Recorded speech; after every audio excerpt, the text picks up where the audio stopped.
Amante Padre Celestial, te agradecemos por la oportunidad que nos das esta tarde nuevamente de reunirnos con nuestros hermanos y de estudiar tu palabra. Gracias por la paz que nos das. Gracias también porque nos das tu palabra en nuestro propio idioma para que podamos tenerla, estudiarla, aprenderla. Te pedimos, Señor, que seas con aquellos que están tratando todavía de unirse al grupo esta tarde y también que bendigas a los que han de ver la grabación después, que tu Espíritu Santo traiga luz y verdad a sus corazones. En el nombre de Jesús te lo pedimos todo. Amén. Comenzamos entonces con el repaso de los versículos de memoria, comenzando con Mateo 1:21. Y llamarás su nombre Jesús, porque Él salvará. Ahí no hay duda, Él salvará a su pueblo de sus pecados. Y la única forma en que no lo hace es porque no puede hacerlo si no se lo permitimos. Pero si le permitimos, Él salvará a su pueblo, a cada miembro de su pueblo, de sus pecados. No en sus pecados, sino de sus pecados. Segunda de Pedro 3:13, bien que esperamos cielos nuevos y tierra nueva, según su promesa, en los cuales mora, ¿qué cosa? La justicia. Y esa palabra justicia allí quiere decir buen obrar, buena conducta, rectitud. Eso es lo que morará en esos cielos nuevos y la tierra nueva. Luego tenemos a Hebreos 9:28. Así también Cristo fue ofrecido una vez para llevar los pecados de muchos. Y aparecerá por segunda vez sin relación con el pecado para salvación de aquellos o de los que le esperan. Filipenses 3:9. Queremos que en ese día, ¿qué cosa? Ser hallado en él, no teniendo mi justicia, que es por la ley, sino la que es por la fe de Cristo. La justicia que es de Dios por la fe. Filipenses 3:3, en el mismo capítulo, pero unos versículos antes, porque nosotros somos, ¿qué cosa? La circuncisión, la verdadera circuncisión, ¿verdad? No dice allí verdadera circuncisión, pero se está refiriendo a eso. ¿Cuál es la circuncisión que vale la pena, que Dios busca? Los que servimos en espíritu a Dios, nos gloriamos en Cristo Jesús y no teniendo confianza en la carne. El momento en que la confianza en la carne comienza a aparecer y a aflorar, ese es el momento en que sabemos que ya la circuncisión verdadera no está existiendo, se está acabando, se está apagando. Porque cuando hay la confianza en nosotros mismos, no estamos adorando a Dios en espíritu, ni estamos glorificándonos en Cristo Jesús, nos estamos glorificando en nosotros mismos. Así que muy buen balance allí para reconocer en qué punto estamos o en qué punto estamos resbalando. Hebreos 11:17 al 19, por la fe. ¿Por la fe quién? Por la fe Abraham, por la fe ofreció Abraham a Isaac cuando fue probado, y ofrecía al unigénito el que había recibido las promesas, habiéndole sido dicho, en Isaac te será llamada simiente, pensando o contando con qué, que aún de los muertos es Dios poderoso para levantar, de donde también lo recibió por figura, de donde también lo volvió a recibir por figura. Primera de Timoteo 2:5 es el último que hemos añadido, porque hay un Dios, asimismo un mediador, Jesucristo, un mediador entre Dios y los hombres, Jesucristo hombre. Así que me salto allí una frase, ¿verdad? Volvamos a repetirlo una vez más, porque hay un Dios, asimismo un mediador entre Dios y los hombres, Jesucristo hombre. Gloria a Dios que Él ha tomado ese ministerio, esa función, el único que podía hacerlo, y es por su sacrificio que llegó a ser el mediador. Entonces ahora sí estamos listos para comenzar el estudio de esta noche. Estamos en el capítulo 13. El Israel, príncipe de Dios, es el título de ese capítulo. Comenzaba en la página 89, pero ya habíamos llegado hasta la página 96. Estamos hablando de Jacob. Jacob, cuyo nombre fue cambiado a Israel. Y estamos precisamente estudiando la sección donde ese cambio de nombre se hace para él y estamos viendo cómo sucedió y por qué sucedió. Entonces, en la página 96 comenzaremos con el párrafo superior, el primer párrafo de esta página. Dice: Jacob había procurado con anterioridad obtener lo mejor de su hermano mediante ¿qué cosa? El fraude, la mentira, el engaño, ¿verdad? Recuerden que el nombre de Jacob quiere decir suplantador, alguien que engaña, que comete fraude. Él había tratado de conseguir las cosas por medio del fraude. Esto es un buen resumen para poder seguir en lo que estábamos estudiando. Dice, había pensado que de esta forma podría ser heredero de las promesas de Dios. Noten allí cómo lo que él trata de hacer en su vida diaria, también entonces continúa y lo aplica a su vida espiritual. Como puedo sacarle las cosas a mi hermano por engaño, pues entonces también puedo hacerlo de la misma forma con Dios. Como le quité la herencia a mi hermano por un fraude, pues también entonces le vamos a quitar, a entrar, a recibir las promesas de Dios haciendo trampa. Sigamos leyendo. Ahora aprendió que solo por la fe se las podía obtener y se postró en oración a fin de ser librado de su hermano. Recuerden, estamos ahora en la sección de la vida de Jacob, cuando él ya regresa con su familia de allá de donde su tío Labán, trae su familia, trae sus riquezas, sus ovejas y demás animales que tienen, y está por encontrarse con su hermano Esaú después de muchos años de haber estado huyendo de él. Esaú todavía había seguido furioso. Era una persona que guardaba esos rencores y se aferraba a ellos. Y entonces, esperando esa reunión, es que lo encontramos ahora aquí y decide hacer ¿qué cosa? Habiendo hecho lo mejor que pudo con su familia y ganados, buscó la soledad para continuar con su oración a Dios.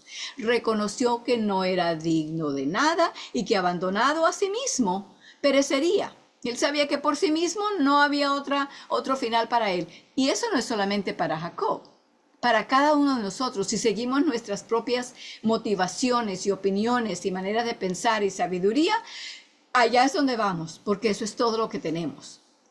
Seguimos. Sintió que todo cuanto podía hacer era entregarse plenamente a la misericordia de Dios. Y allí vamos ahora a encontrar la ocasión, las circunstancias cuando él se encuentra con Dios. Vamos a leerlo. Esta vez vamos a ir a nuestras Biblias, a Génesis 32. Está citado allí en el libro, en la página 96, pero quería que fuéramos a la Biblia. Con eso ustedes pueden familiarizarse con las palabras que dicen allí, la parte de la página donde está Génesis 32, y tal vez hacer algunos subrayados o ponerle color o algo que le ayuden a ver mejor las partes que le impactan por medio del Espíritu Santo mientras leemos la palabra de Dios. Génesis 32. Vamos a comenzar con el versículo 24. En el libro está hasta el versículo 30, pero vamos a leer hasta el 31. Comenzando con el versículo 24. Dice allí: y quedóse Jacob solo, y luchó con él un varón hasta que rayaba el alba.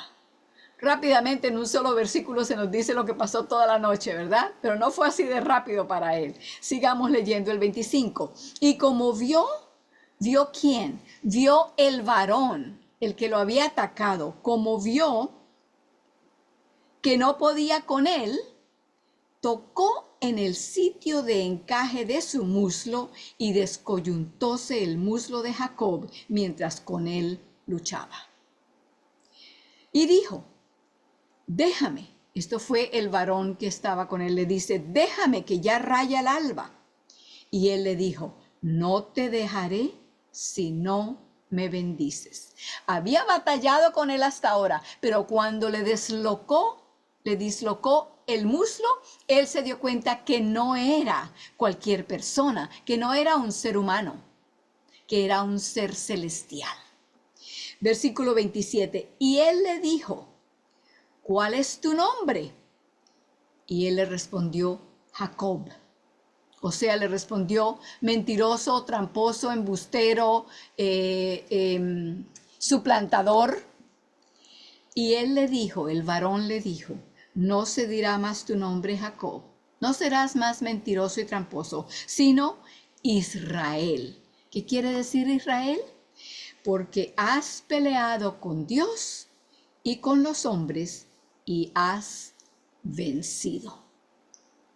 ¡Qué cambio tan rotundo cuando se pasa un tiempo en oración, batallando, en lucha con Dios en oración! Sigamos, porque hay muchas lecciones aquí, vamos a hablar de ellas también, claro está. Entonces Jacob le preguntó y dijo, declárame ahora tu nombre. Y él le respondió, ¿por qué preguntas mi nombre? Y lo bendijo allí. Y llamó Jacob el nombre de aquel lugar Peniel, porque vi a Dios cara a cara y fue librada mi alma. El 31 lo agregué allí para que entendamos que esto no fue de una noche solamente. El resultado de esta lucha siguió para el resto de su vida. Y salióle el sol pasado que hubo a Peniel, y cojeaba de su anca. El resto de su vida quedó cojo como resultado de esta lucha. Ah, pero qué bendición y qué recuerdo de esa bendición, para que él nunca pensara, bueno, sí sería que sucedió, sería que yo estaba soñando, como aquellas veces que uno sueña y está medio despierto y le parece que las cosas están sucediendo realmente.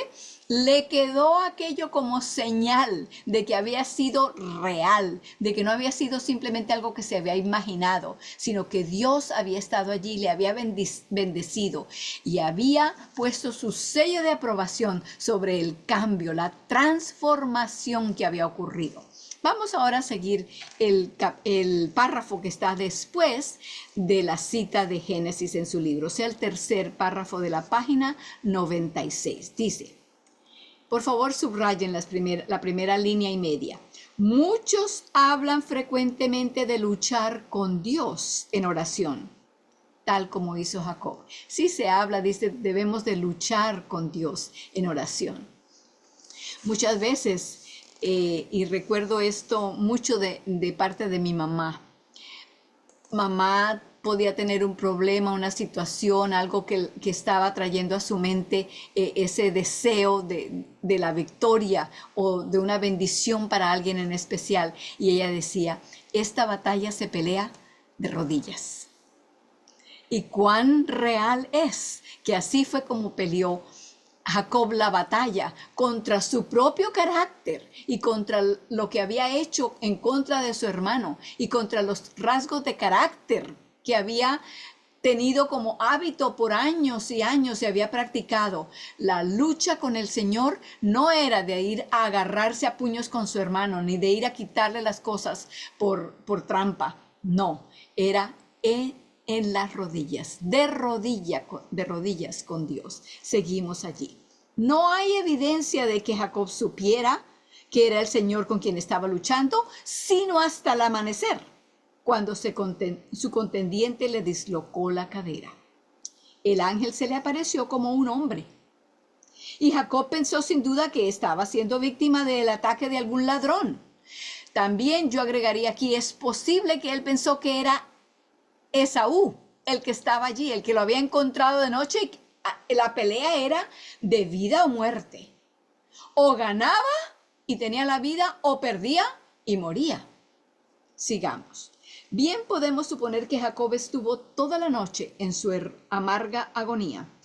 Se acercaba rápidamente el tiempo en que él habría de encontrarse con su airado hermano y no osaría hacerle frente sin la completa seguridad de ¿qué? De que todo estaba en paz entre él mismo y Dios. Hermanos, allí hay otra gran lección para nosotros. Si hay alguna desaveniencia, si hay alguna diferencia de opinión, ya sea dentro de nuestra propia familia, o dentro de nuestras amistades, o dentro de nuestras iglesias, o dentro de nuestro lugar de labor, de trabajo, ¿qué debemos hacer primero antes de ir a confrontar a la persona, o antes de ir a hacer un reclamo, o antes de ir a cualquier otra cosa? Debemos ir primero al lugar de oración, a asegurarnos de que estamos en paz con Dios, porque no podemos esperar nunca tener paz con nuestros semejantes en la horizontal, por así decirlo, si no hay paz entre nosotros y Dios en la vertical. Y vean cómo esto hace una cruz, ¿verdad? La vertical y la horizontal. No hay paz en la horizontal si no hay paz en la vertical. Seguimos. Necesitaba saber que había sido perdonado por su malvada conducta anterior. Sin embargo, las horas que había planeado dedicar a estar en comunión con el Señor estaban siendo malgastadas. Así pensaba él, ¿verdad? Malgastadas en luchar con un supuesto enemigo. Podemos estar seguros de que mientras que aplicaba su cuerpo a resistir a su oponente, su corazón se elevaba a Dios en angustiosa súplica. El suspenso y ansiedad de esa noche debieron ser terribles. Jacob era un hombre de gran fortaleza y resistencia física. Estamos ya en la página 97. Cuidar el ganado de día y de noche durante años, así lo demostraron y posibilitaron. Así, continuó luchando toda la noche sin ceder terreno. Pero no fue de ese modo como ganó la victoria. Subrayen, por favor. No fue de ese modo.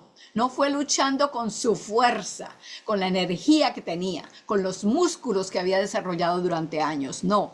Leemos que con su poder venció al ángel. Luchó con el ángel y prevaleció. Lloró y le rogó. Lo halló en Betel y allí habló con nosotros. Mas Jehová es Dios de los ejércitos. Jehová es su nombre. Eso viene de Oseas 12, 3 al 5. Jacob prevaleció por su poder, pero no fue por su poder como luchador. Su poder estuvo en su debilidad, tal como veremos. Eso suena como medio raro. ¿Su poder estuvo en su debilidad? Vamos a seguir. Observa que el primer indicio que tuvo Jacob de que su oponente no era un ser humano cualquiera fue cuando le dislocó el muslo con un toque. Eso le reveló en un instante quién era su opuesto enemigo. No se trataba de un toque humano. Lo que sintió era la mano del Señor. ¿Qué hizo entonces? ¿Qué podía hacer un hombre en su condición?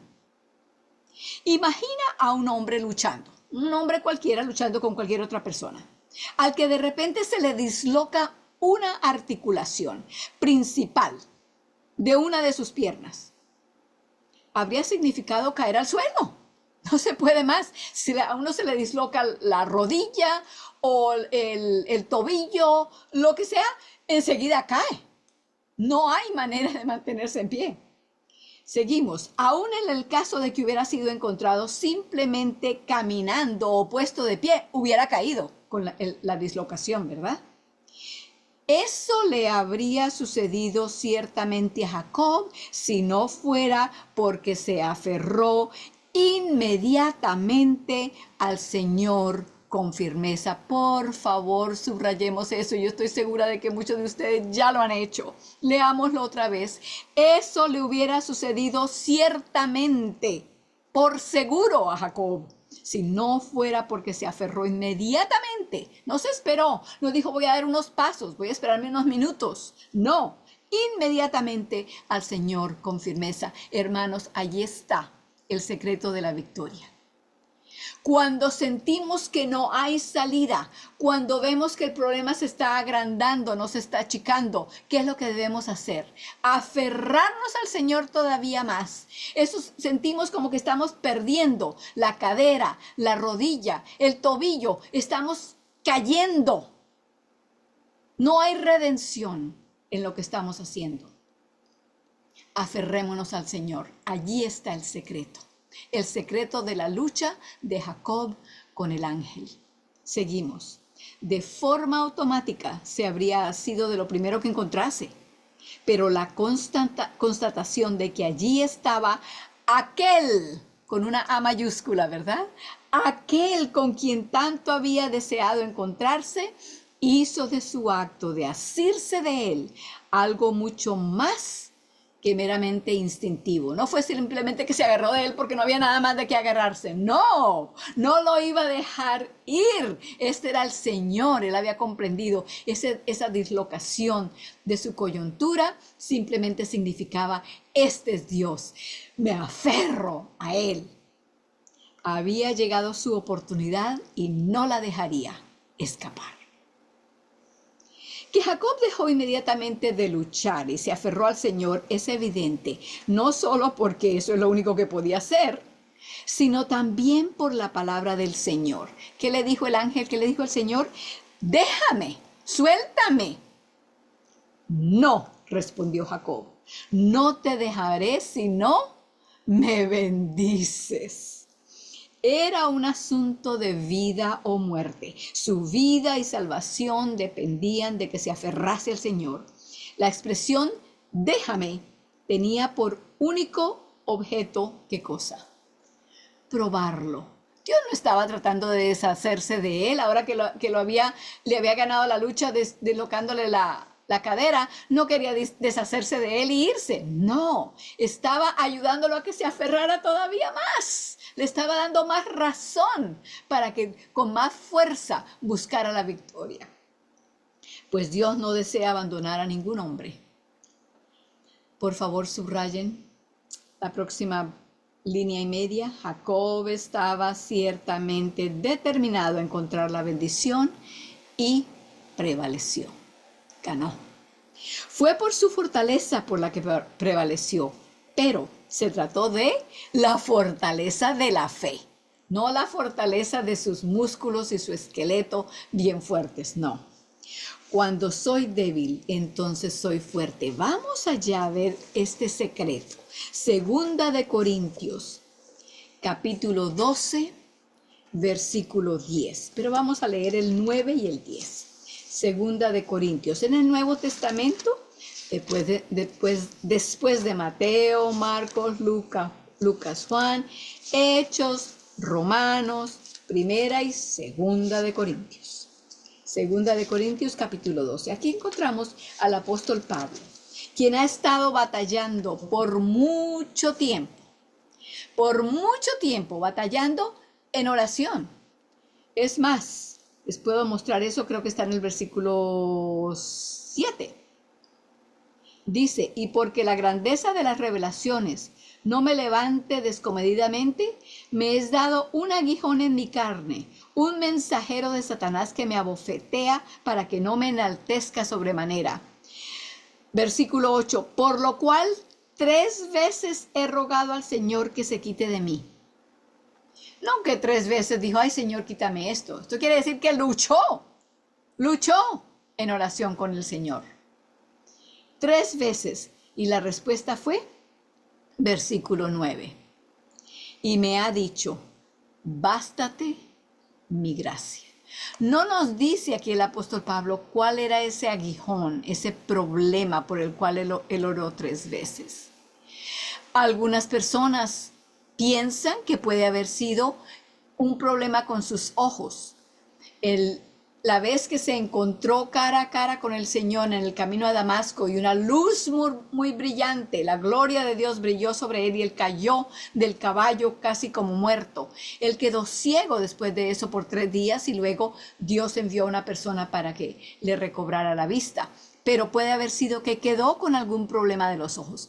haya sido problema de los ojos o haya sido cualquier otro problema, tenía un problema grande, muy parecido al de Jacob, un problema que no tenía solución de ninguna otra manera sino de rodillas. ¿Y cuál fue la respuesta aquí? La respuesta es diferente a la que recibió Jacob, ¿no es cierto? En cierta forma, porque no le quitó nada, no le cambió nada lo que hizo en la oración, no le cambió con el problema que tenía. Pero mire la bendición que recibió fueron las palabras de Dios que le dijo, bástate mi gracia. ¿Por qué? Porque mi potencia en la flaqueza se perfecciona. Por tanto, de buena gana me gloriaré, dice el apóstol Pablo, más bien en mis flaquezas, para que habite en mí la potencia de Dios. Versículo 10. Por lo cual me gozo en las flaquezas o debilidades, en afrentas, en necesidades, en persecuciones, en angustias por Cristo. Y ahora aquí viene la frase bella y preciosa, porque cuando soy flaco, o sea, cuando soy débil, entonces soy poderoso. Cuando soy débil de mí mismo, allí está Filipenses 3:3, ¿verdad? No confiamos en la carne, sabemos que la carne es débil, pero cuando sabemos y entendemos y creemos que no hay ninguna fuerza en nosotros mismos, entonces reconocemos nuestra debilidad, allí es cuando el poder de Dios puede actuar en nosotros. Mientras que creamos que hay por lo menos una onza, un miligramo de fuerza que nosotros podamos aportar, allí no vamos a obtener la victoria. ¿Por qué? Porque vamos a creer que si la tenemos fue por ese miligramo que yo le puse. Si no, no hubiera habido nada. Pero cuando comprendemos que no hay nada, ni un grano de fuerza nuestra, sino que todo ha sido por la bondad, la misericordia y el poder de Dios, entonces sí somos bendecidos y hay transformación en nosotros. Terminemos de leer ese. Quiero leerles ese párrafo. Me di cuenta que en la traducción, la última oración de ese párrafo no fue traducida. No sé si fue que se les pasó por alto o qué, pero quiero leerles la traducción de la última parte de ese párrafo. Dice, en aquella hora, Jacob comprendió plenamente la lección de que la bendición y la herencia no vienen por ejército ni por fuerza, sino por el Espíritu del Señor. Quiero invitarlos que también abran sus Biblias en el libro de Zacarías. Zacarías es el penúltimo libro del Antiguo Testamento, así que si van a Mateo y echan de para atrás despacito, Zacarías, capítulo 4, versículo 6. Allí encontramos esas palabras. Zacarías 4, versículo 6. Dice, entonces respondió y hablóme diciendo, esta es la palabra de Jehová a Zorobabel, en que se dice, no con ejército ni con fuerza, sino con mi espíritu, ha dicho Jehová de los ejércitos. Este es el lema del cristiano. El cristiano no resuelve problemas con su fuerza, ni porque conoce a fulano y tiene una palanca allí, o fulanito sabe hacer esto y me lo puede hacer. Sí, Dios puede usar todos esos medios, pero vamos a reconocerlos que es Dios quien los proveyó. No fue porque yo soy de muy buena fama, tengo muy buenos amigos, tengo una buena reputación, me honran, buscan ahí. No con ejército ni con fuerza, sino por mi espíritu, dice Jehová de los ejércitos. Vamos ahora a la página 98, una nueva sección, un nombre nuevo. El cambio de nombre significó para Jacob la seguridad de que había sido aceptado. Y aunque ya sabemos esto, es bueno que lo entendamos. Fíjense en la siguiente frase. No es que el nombre le confiere nada, sino que era la prenda de lo que ya había obtenido.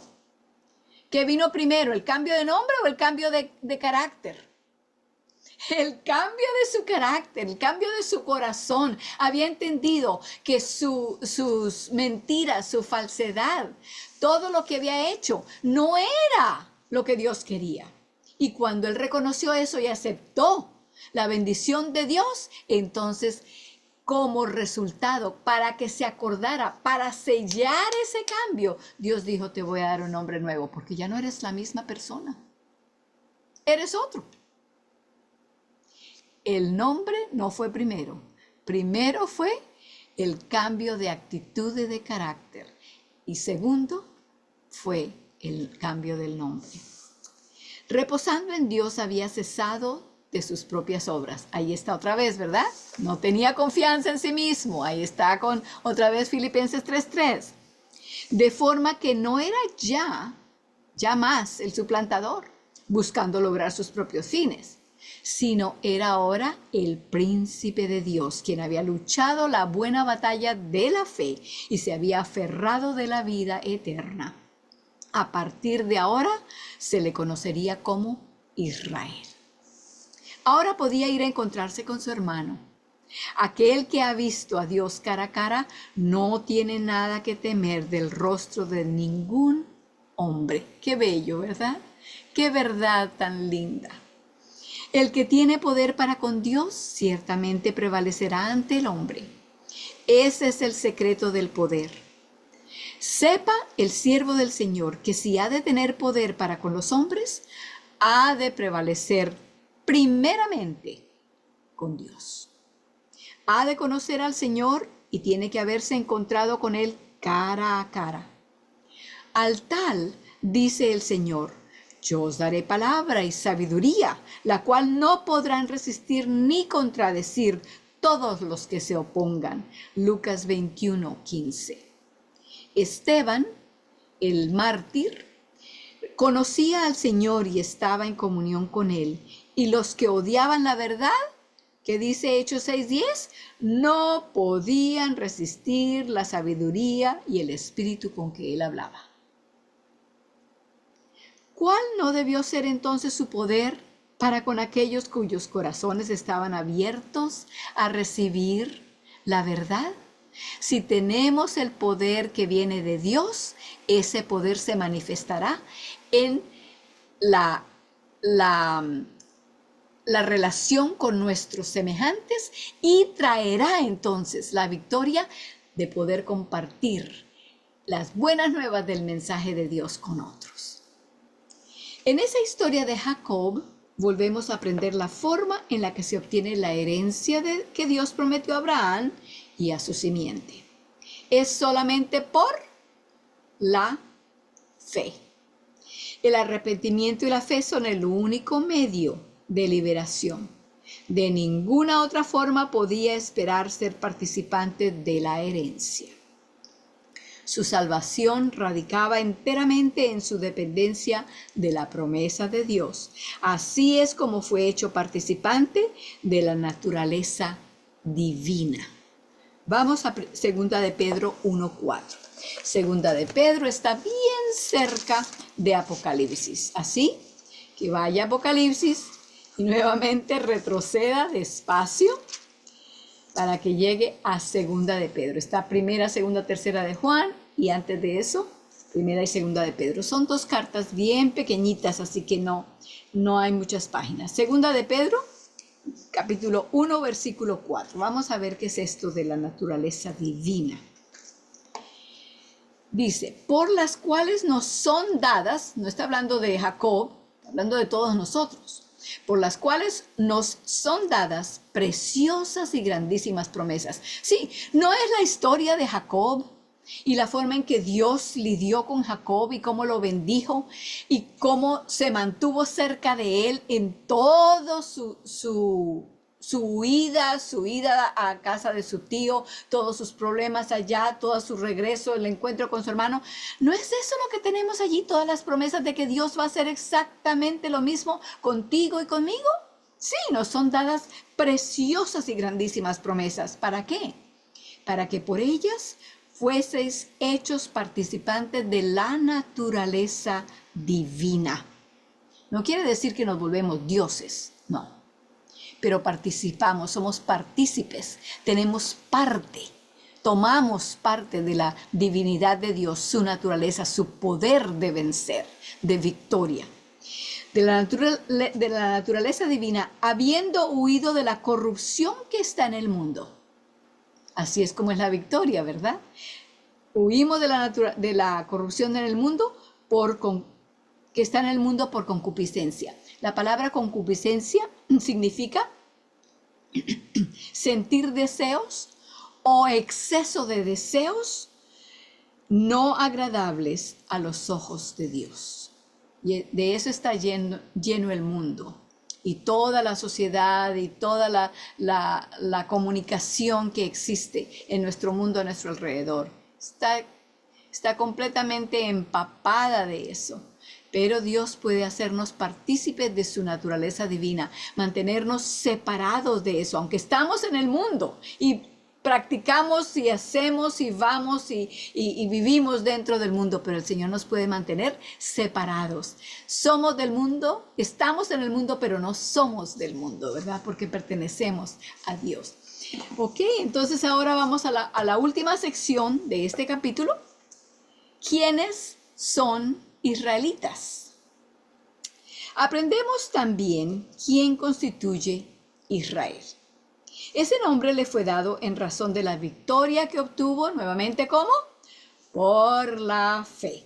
No le confirió gracia ninguna, sino que era una señal de la gracia que poseía ya. Nuevamente recalcamos ese mismo punto. Como subrayamos ya en la parte superior de la página 98, vuelvo y repite aquí también.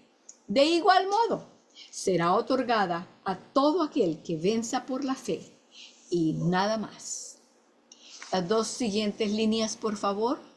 Ser llamado israelita no añade nada a nadie. No es el nombre. Cualquiera puede ponerse cualquier nombre que quiera. Sigamos subrayando. No es el nombre el que lleva la bendición, sino la bendición es la que trae el nombre. Como sucedía con Jacob, nadie posee el nombre por naturaleza. El verdadero israelita es aquel en quien no hay engaño. ¿Cómo puede suceder? No puede ser por nosotros mismos. Nuestra naturaleza es engañosa, nuestro corazón es engañoso y más perverso que todas las cosas. Cuando dice que es más perverso que todas las cosas, quiere decir que no hay nada que sea peor que nuestro corazón. Entonces, ¿cómo vamos a ser llamados israelitas por nuestra propia naturaleza? No puede ocurrir. No nos dejemos engañar por el enemigo que quiere que creamos que podemos dejar nuestra perversidad, nuestra naturaleza engañosa, pecaminosa por nosotros mismos. Si yo me propongo, yo sé que yo puedo hacerlo. No.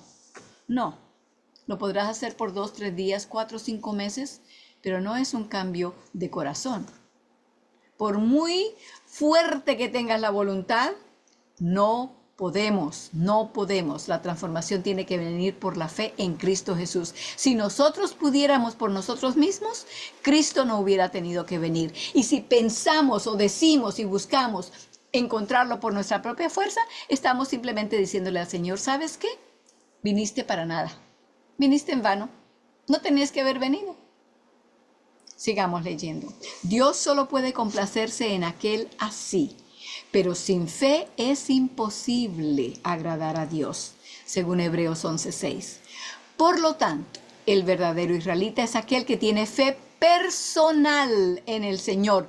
Me encanta que pusieron esa palabrita allí. Es muy importante que nosotros entendamos que no es por la fe de mi mamá o la de mi papá o la de mi abuelo o la del pastor o la del anciano o la de nadie más.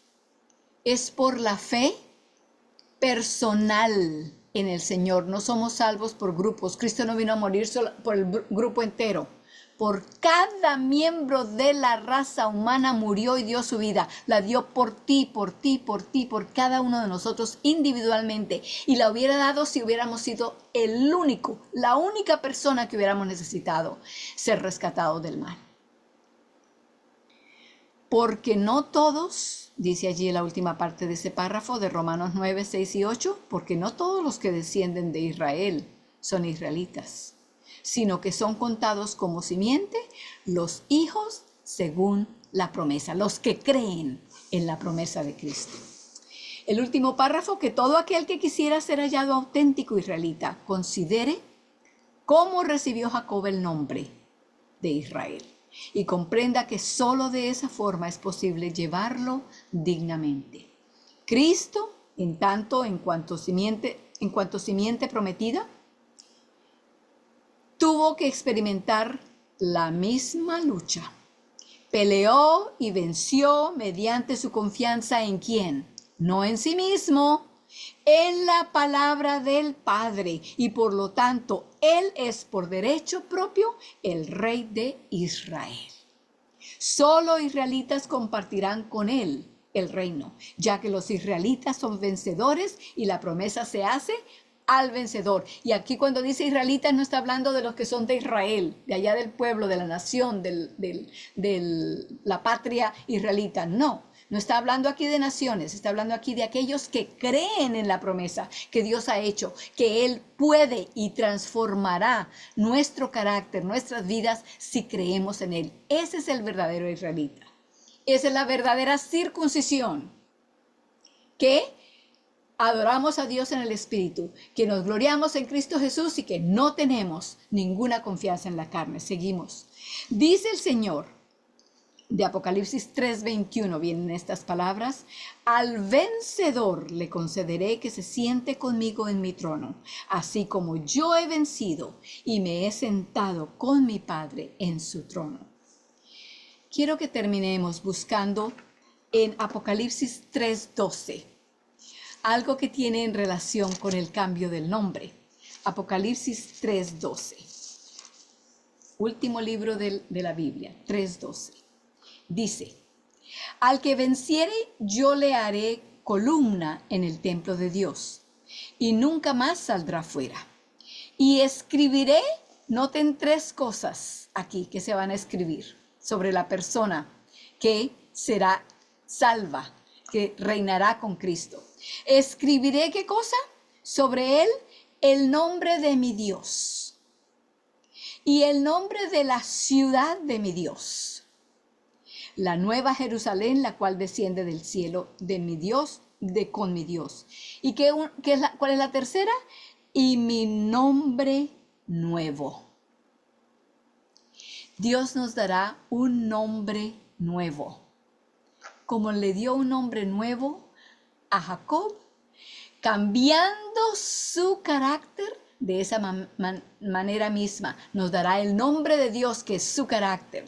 Nos hará ciudadanos, nos pondrá el nombre de la ciudad. Somos de tal ciudad, somos ciudadanos de la nueva Jerusalén, y nos dará un nombre nuevo.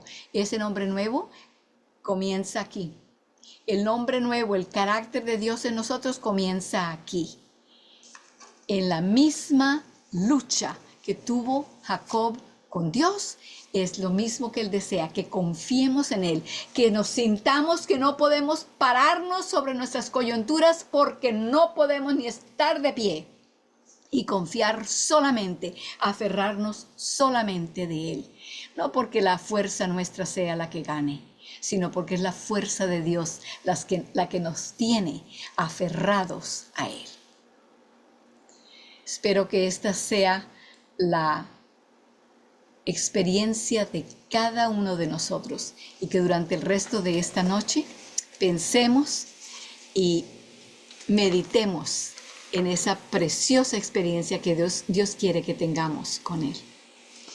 Pongámonos de rodillas para terminar con la oración.